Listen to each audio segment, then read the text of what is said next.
आज भाई स्टार्ट कर रहे हैं बिजनेस स्टडीज़ 12th कॉमर्स के लिए। और फर्स्ट चैप्टर का नाम है अपना nature and significance of management. Management का क्या नेचर है, क्या उसका महत्व है। ठीक है, तो सबसे पहले हमें समझना पड़ेगा कि मैनेजमेंट होती क्या है।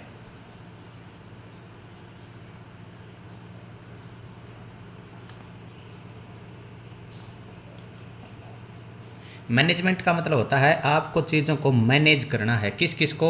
मैन यानी पीपल्स। ठीक है, और टी का मतलब है थिंग्स यानी चीज़ों को।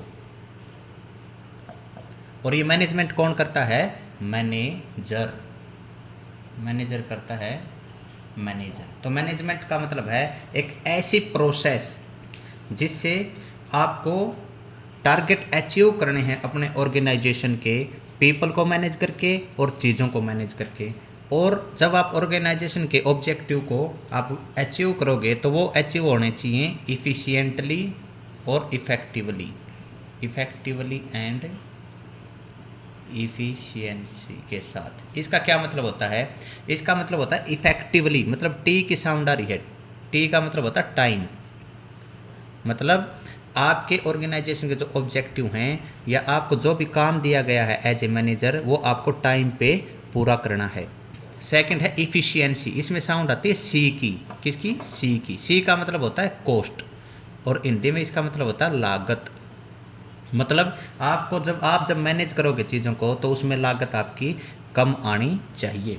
तो मैनेजमेंट एक प्रोसेस होती है जिससे आप चीज़ों को मैनेज करोगे अपने ऑर्गेनाइजेशन के गोल को अचीव करने के लिए इफ़ेक्टिवली और इफ़िशिएंटली। अब जैसे इसका एग्जांपल है जियो का। ठीक है, जियो की सिम आई जब स्टार्टिंग में तो उसका एम क्या था? उसका एम था मार्केट को कैप्चर करना, मतलब नए कस्टमर जोड़ना। तो उसने क्या किया? ऑफ़र क्या दिया कि भाई आपको स्टार्टिंग के 6 महीने आपके लिए फ्री रहेगा।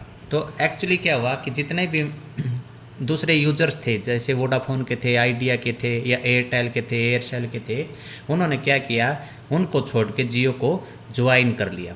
ठीक है, तो इसी तरीके से एप्पल के साथ होता है। किसके साथ? एप्पल के साथ। एप्पल के मोबाइल आते हैं जैसे, तो उसने क्या कर रखा है? उसने मैनेजमेंट अपने आप को इस तरीके से कर रखा है कि भाई जो उसके कस्टमर हैं वो प्राइस को देखते ही नहीं। प्राइस देखते ही नहीं। ठीक है, तो मैनेजमेंट होती है एक ऐसी process of getting things done with the aim of achieving goals effectively and efficiency के साथ। ओके, एक आपकी थ्योरी में इंपॉर्टेंट क्वेश्चन हो जाता है 2 से 3 मार्क्स का कि भाई इफेक्टिवनेस और इफिशियंसी में क्या डिफरेंस होता है। इफेक्टिवनेस जैसे टी की साउंड आ रही है, मतलब टाइम। आपको अपना काम पूरा करना है ऑन टाइम, इसको अंडरलाइन कर लेना।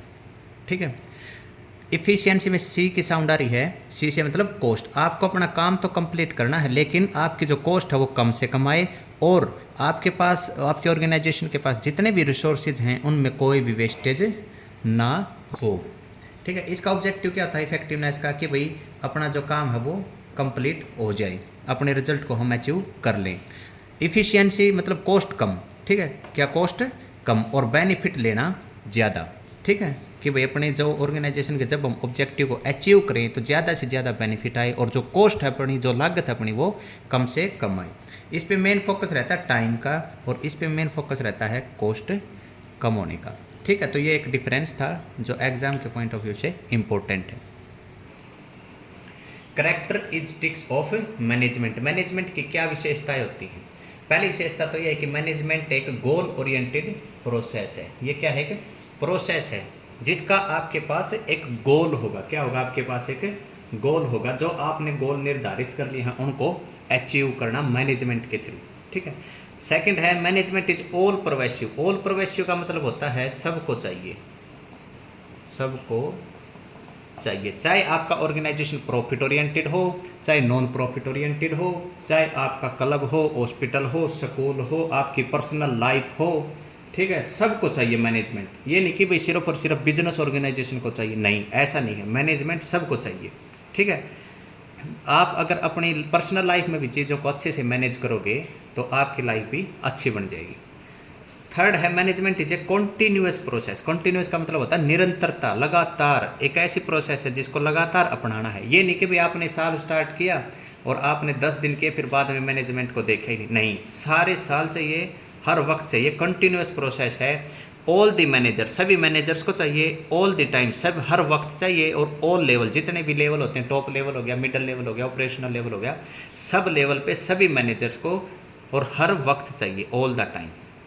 इसमें जो प्रोसेस है, प्रोसेस क्या है, इसका कोड है POSDC। P से है प्लानिंग, इसका अलग से यूनिट आएगी जब वहाँ पर करवा देंगे। O से है ऑर्गेनाइजिंग, S से है स्टाफिंग, D से है डायरेक्टिंग और C से है कंट्रोलिंग। ठीक है, प्लानिंग होती है हमेशा एडवांस में। प्लानिंग किस में होती है? हमेशा एडवांस में। ठीक है। ऑर्गेनाइजिंग का मतलब है हर चीज़ का डिपार्टमेंट बनाना, प्रॉपर हर चीज़ का डिपार्टमेंट बनाना। इनके अलग अलग यूनिट है, यहाँ पे एक ब्रीफ ओवरव्यू दे देता हूँ बस। एस से स्टाफिंग से मतलब राइट टाइम पे राइट पीपल का होना, स्टाफ का होना। ठीक है। डी डायरेक्टिंग, डायरेक्ट करना। डायरेक्ट आप कर सकते हो, किसी को मोटिवेट करके कर सकते हो, कम्युनिकेशन के थ्रू कर सकते हो, सुपरविजन के थ्रू कर सकते हो, लीडरशिप के थ्रू कर सकते हो। और सी है कंट्रोलिंग, मतलब उन सभी चीज़ों को बाद में कंट्रोल करना। तो मैनेजमेंट एक कॉन्टिन्यूस प्रोसेस है, सभी मैनेजर्स को हर वक्त चाहिए और सभी लेवल पे चाहिए। नेक्स्ट है मैनेजमेंट एक डायनामिक फंक्शन है। डायनामिक का मतलब होता है चेंज्ड फंक्शन, चेंज्ड में।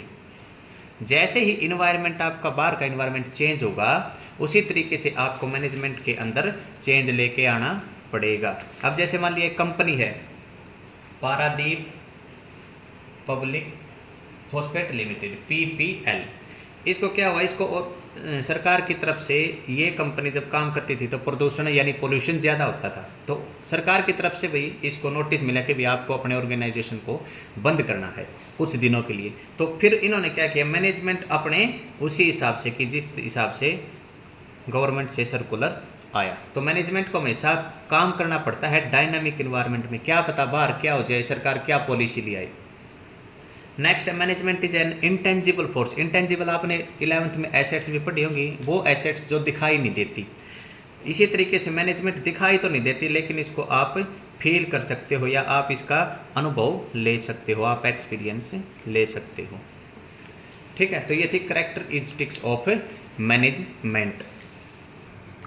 ठीक, बाकी के जो नोट्स हैं, जो टॉपिक बच गए, वो नेक्स्ट क्लास में करवाएंगे। आप बने रहे हमारे साथ। बहुत बहुत धन्यवाद आपका। राधे राधे। लाइक और शेयर ज़रूर कर दीजिए वीडियो को प्लीज़।